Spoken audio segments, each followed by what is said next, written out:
Tuzo ya timu bora za vilabu kwa upande wa wanaume. Vilabu vinavyowania ni klabu ya Pazi, chama cha mchezo wa kikapu, klabu ya Yanga, shirikisho la mpira wa miguu TFF, na mshindi ni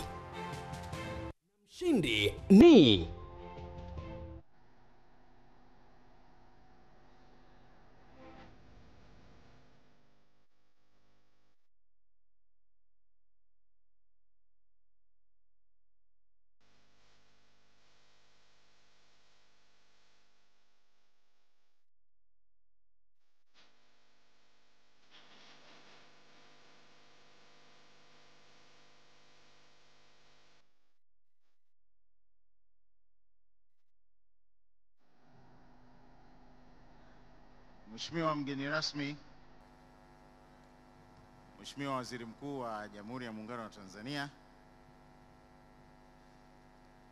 mshindi wa tuzo hii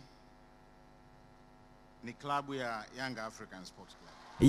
Young African Sports Club kufika fainali ya kombe la shirikisho la CAF katika msimu wa mwaka 2022-2023, kuchukua ubingwa wa ligi kuu ya NBC 2022-2023, mshindi wa kombe la shirikisho la Azam kwa msimu wa mwaka 2022-2023.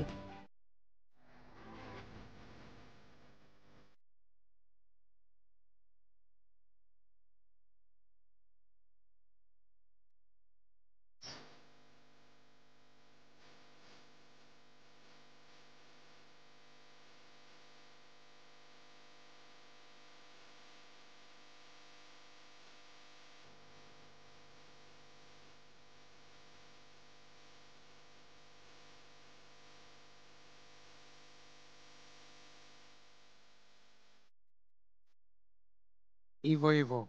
Tuwapongeze tu hivyo, hamna shida. Huko tunaombea. Mimi niumi sana kwa sababu wanakwenda nao Champions League. Sisi ndio wawakilishi wa nchi.